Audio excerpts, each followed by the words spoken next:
네, 반갑습니다. 평경장입니다. 오늘은 아침부터 패닉을 보신 분들이 많으실 겁니다. 그래서 자기 전에는 CPI로 흔들고 또 일어나서는 이 앨런 머스크 테슬라 비트 이슈로 우리한테 하락을 줘서 시장에 대공포를 주고 있는 상황입니다. 또 오늘 내용으로 제가 정리를 드릴 거는 이번 테슬라 트윗을 어떻게 생각하는지 정리를 드릴 거고, 그리고 CPI, 소비자 물가 지수가 앞으로 비트코인에 어떠한 영향을 끼칠지, 그리고 이 코인판이 어떻게 바뀌고 있는지 읽어드리도록 하겠습니다. 그래서 가장 먼저 보실 자료는 앨런 머스크의 트윗 내용이고요. 그래서 해당 내용을 읽어보면은 우리는 이 자동차 구매권에 대해서 비트코인을 사용하는 것을 중단하겠다고 했고요.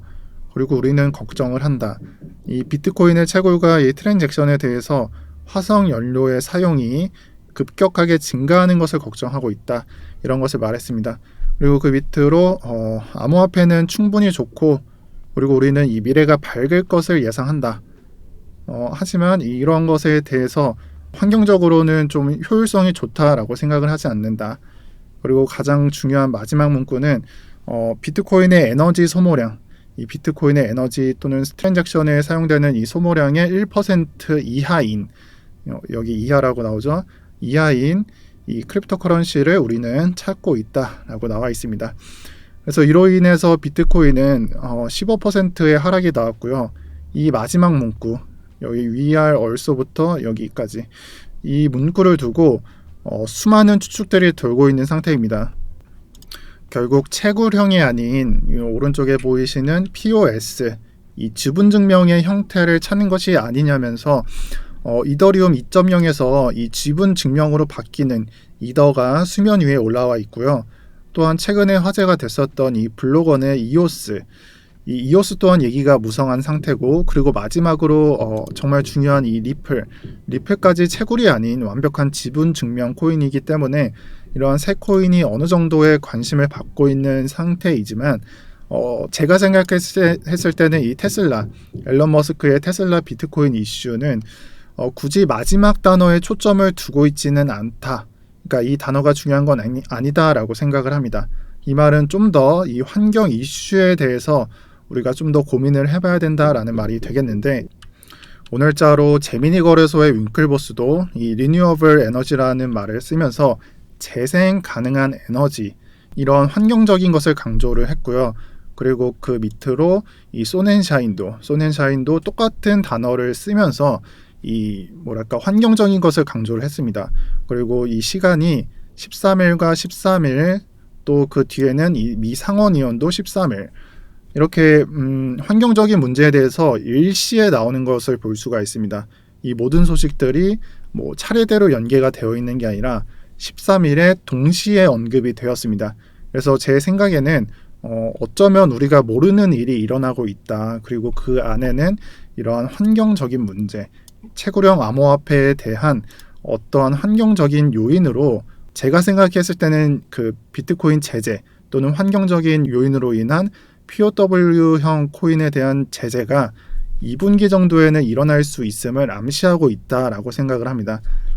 그래서 이번 달 2월에 재무장관이었던 제닛 옐런이 말했었던 비트코인의 비효율성에 대해서 어느 정도는 본격적으로 주문하고 또 시행하고 있는 단계가 아닌가라고 생각을 하고, 이러한 말들이 이걸 미리 감지한 인물들, 그러니까 테슬라도 어느 정도는 되겠죠. 그러니까 앨런 머스크도 어느 정도는 되겠고, 윙클보스도 그렇고, 소넨샤인도 그렇고, 또 이 상원 의원도 어느 정도는 이 소식을 미리 준비하고 있는 것처럼 보이고, 이런 큰 그림 안에서 이번에 테슬라 이슈가 있었던 것으로 보입니다.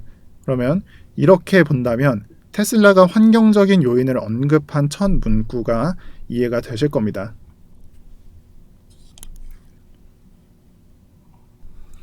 그런 의미에서 어쩌면 비트코인을 죽이는 작업에 들어가고 있다라는 걸 볼 수도 있습니다. 이 말은 암호화폐 전체를 죽인다는 말이 아닌 이 비트코인을 다른 코인으로 교체하는 수순을 밟는 것이 아닌가라는 의문이 들 수도 있다는 겁니다. 다만 이 비트코인이 모든 코인하고 연계되어 있기 때문에 그런 일은 쉽게 일어날 것 같지 않습니다만, 그 대신에 단기적으로 지금 보고 계시는 이 도미넌스 차트가 어쩌면 지금보다 더 내려갈 수 있다라고 저는 생각을 하고 있습니다. 참고로 이 구역이 굉장히 중요하게 여러분들은 생각을 하시던데 제가 봤을 때는 27년도와 18년도에 나왔던 도미넌스에 대해 반등은 모든 상승을 마치고 비트코인이 하락장을 밟으면서 벌어진 일이니 어쩌면 지금 현재에서 40% 구간에서는 반등이 나오지 않고 그냥 내려갈 수도 있다는 걸 의미합니다. 그러니까 더욱 내려갈 수 있다는 게 되겠죠. 그렇게 되면은 비트코인의 영향력은 작아지고 개별 코인으로 자금이 향한다는 걸 의미하게 되며 그걸 잘 보이는 게 지금 현재는 이더리움 쪽이 되겠죠. 이더리움 쪽으로 향하고 있어서 이더 도미넌스가 20%라는 점을 참고해 주시길 바랍니다. 그래서 이 도미넌스 차트는 지금 현재도 그렇지만 5월 내내 잘 지켜보시는 것을 추천을 드립니다. 자, 그리고 어젯밤에 우리가 이제 자러 갈 시간에 미국에서는 소비자 물가지수인 CPI가 공개되었고 이 부분이 전년 동월 대비 4.2%, 전월 대비로는 0.8%가 상승했다고 합니다. 그리고 해당 수치는 연준이 상상했던 수치보다 4배 정도 높아서 미 증시 쪽에서는 인플레이션 우려로 미 증시가 대조정이 나오고 있는 상황입니다. 또한 개별 종목의 경우에는 지금 보시는 것과 같이 전부 다 빨간색이 들어와 있고 또한 나스닥, SP500, 다우존스 전부 연일 하락 중에 있습니다. 그래서 이러한 것을 보고 이번 비트코인의 하락을 소비자 물가지수와 연계를 해서 인플레이션 우려로 발생했다고 생각하시는 분들이 많으시고 또 그렇게 말씀하시는 분들이 많으시던데 저는 개인적으로 CPI-발 조정과 현재의 비트코인 조정은 완전 다르게 생각합니다. 그렇게 생각하는 이유가 지금 보시는 차트가 비트코인 테더 1시간봉 차트입니다. 그래서 제가 이렇게 표시를 드린 게 어제 밤부터 새벽까지 비트코인의 조정이고 이 수치가 약 5% 정도 하락한 것을 여기에 나타내 주었습니다. 그리고 그 시간이 어젯밤부터 새벽이고 이 조정량이 이전에 있었던 단지 그 횡보 정도의 조정량이 발생을 했고 다시 돌아와서 그 이후에 일어난 이 오늘 오전에 일어난 테슬라 이슈로 인한 조정량은 여기 나타난 여기 꼬리까지 마이너스 16% 정도가 됩니다. 그래서 정확한 시간을 비교하면서 지금의 상황, 지금의 하락 상황을 봤을 때는 비트코인의 인플레이션 우려로 조정이 발생한 이 조정이 나온 양은 미비하다라는 것을 정리해 주시고 이전과 비슷한 횡보장 정도밖에 되지가 않는다라고 정리를 해주시고요. 하지만 본격적인 큰 조정이 시작된 건 테슬라라는 기업이 비트코인을 대놓고 포기하겠다는 식으로 언급을 하면서부터 이때부터 대조정이 시작됐다라고 보실 수 있는 겁니다. 즉 주요 원인은 테슬라 이슈다라고 정리를 할 수가 있고 이번 조정의 이유를 70%로 테슬라로 꼽을 수 있다 이렇게 정리를 드리겠습니다. 그런 상태에서 지금의 장을 본다면 인플레이션 우려로 비트가 조정을 받을 이유는 적고 지금은 단기적 하락 이슈로 인한 하락이 나온 상태다라고 정리를 할 수가 있습니다.